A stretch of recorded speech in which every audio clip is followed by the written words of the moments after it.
उदयपुर के बलीचा ग्राम पंचायत के बड़ीगढ़ कोटराफड़ा में यूडीए द्वारा की गई कार्रवाई के विरोध में सोमवार को भारतीय आदिवासी पार्टी सांसद राजकुमार रोत मौके पर पहुंचे और उन्होंने प्रभावितों से मुलाकात कर हालात का जायजा लिया और उन्होंने यूडीए प्रशासन पर गंभीर आरोप भी लगाए हैं। रोत ने कहा कि यह कोई विकास कार्रवाई नहीं बल्कि खुला गुंडागर्दी और तानाशाही है।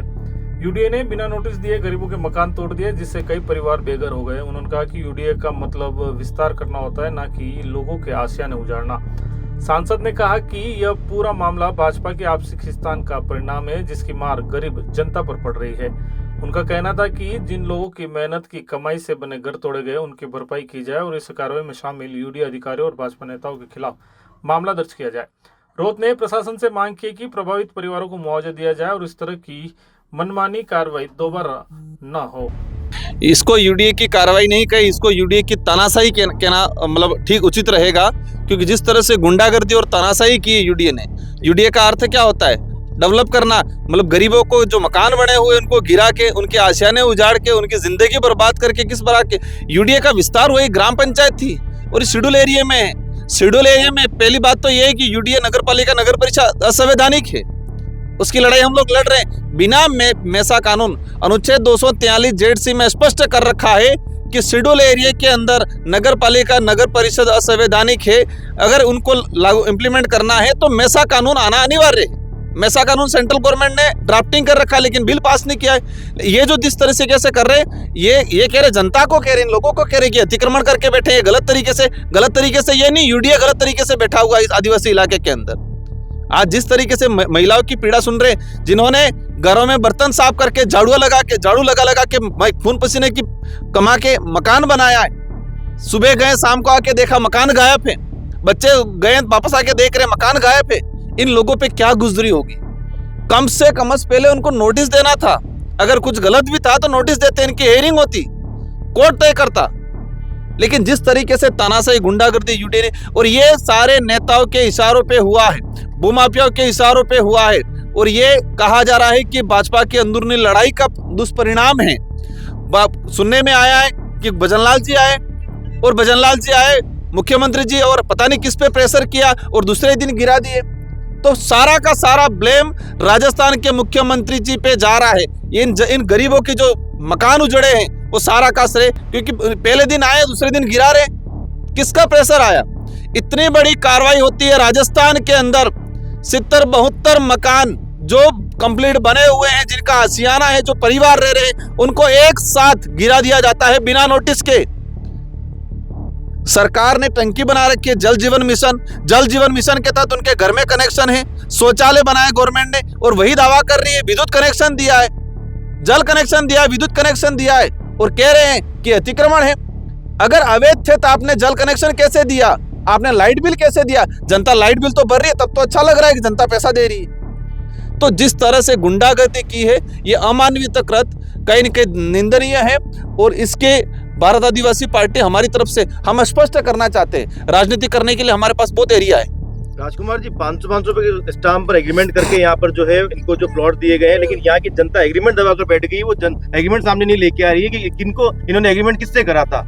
ये जनता को भी सामने लाना चाहिए, आखिर उन्होंने एग्रीमेंट किसके साथ में किया था, किनसे चीजें खरीदी थी, ये क्यों नहीं सामने? ये चीज भी सामने आ रही है कि कुछ नेता हैं जिन्होंने यहाँ के जो 10-15 परिवार, आदिवासी परिवार पहले से रह रहे थे, जिनके कब्जे शुदा थी, उनसे एग्रीमेंट में खरीदी, और वही एग्रीमेंट के आधार पे कई परिवारों को पट्टा दिया, मतलब उनके अनलीगल तरीके से बसाने का प्रयास किया है। तो जो आदिवासी परिवार है, जो भी ओबीसी हो, माइनॉरिटी हो, सामान्य जो भी समाज हो, जो भी, क्योंकि इस इलाके में कौन रह रहा है? जो गरीब व्यक्ति है, वो हर समाज का है, जो गरीब समाज है, जो मजदूरी करके खा रहा है। तो ऐसे जो कौन लोग हैं जिन्होंने ये झूठा एग्रीमेंट किया है, इनके भी नाम सामने आने चाहिए, उन पे 420 का मुकदमा दर्ज होना चाहिए, क्योंकि उन्होंने 420 की है। ये चीज भी सामने आनी चाहिए। जनता को डराया जा रहा, सुनने में आ रहा है कि आप ये चीज सामने लाओगे तो तुम्हारा पट्टा कभी नहीं मिलेगा। मतलब जनता तो दोनों तरफ फंसी हुई है, कुछ बात उजागर करे तो भी दिक्कत है, नहीं करे तो भी दिक्कत है। तो इन नेताओं की जिम्मेदारी है, जिन नेताओं ने जो भ्रष्टाचार किया है, बहुत बड़ा पैमाने पे भ्रष्टाचार है। अभी कुछ मकान और बने हैं, उनको भी तोड़ने के लिए कहा है। बहुत सारे मकान है, ये जितने जो मकान है, अधिकतर मकान बिना पट्टे के हैं, और ये लोग 50-60 साल से रह रहे हैं यहाँ पर, कब्जा है इनका। यूडीए कब आया? मतलब आप कुछ दिन बाद आके तय कर रहे हो कि अवैध है, और जो है बरसों से रह रहे हैं, जिनका अपना जीवन गुजरा, उनके दादाजी, उनके पिताजी की यहाँ मृत्यु हुई है, इनका यहाँ पर सब कुछ है, और उनको कह रहे हो कि आप अवैध है। तो ये जितने जो उदयपुर के आसपास जिस तरह से भूमाफिया और यूडीए और नेताओं के द्वारा आदिवासी हो, दलित हो, पिछड़ा हो, ओबीसी हो, कोई भी गरीब समाजों के साथ जिस तरह से अन्याय हो रहा है वो सरासर गलत है, और इसमें वर्तमान नेताओं की जिम्मेदारी है। भाजपा के लोग कहते हैं डबल इंजन की सरकार है, इनके यहाँ पे वाड़पन से लगा के सांसद तो सब भाजपा के बने हुए, और उनकी कहते हैं हमको पता ही नहीं है। गजब की बात है। आपके क्षेत्र में यहाँ के सांसद जी हैं, यहाँ के विधायक जी हैं, आपके क्षेत्र में 60, 70, 80 मकान गिर रहे हैं, और आपको कह रहे हमको पता ही नहीं है।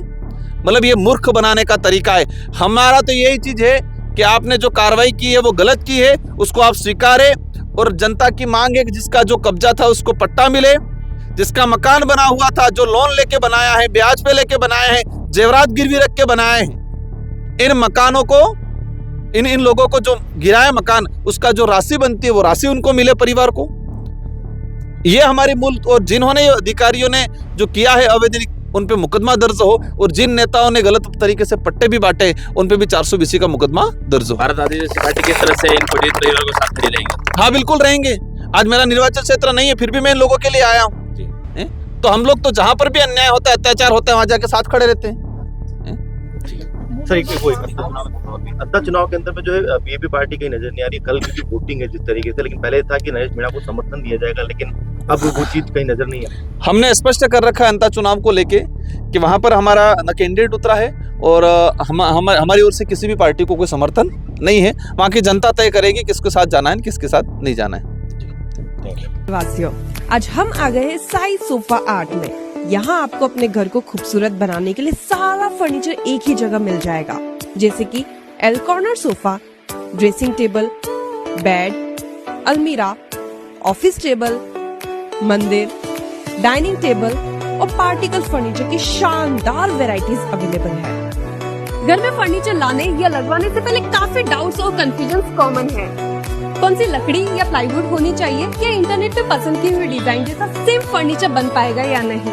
साई सोफा आर्ट लाया आपकी हर फर्नीचर प्रॉब्लम का सॉल्यूशन। साथ ही इनकी मैन्युफैक्चरिंग फैक्ट्री में ये आपके मन मुताबिक या कस्टमाइज फर्नीचर को भी बहुत ही खूबसूरती से डिजाइन करते हैं। अधिक जानकारी के लिए स्क्रीन पर दिए गए लोकेशन पर अभी विजिट करें, and don't forget to follow around the app for more updates.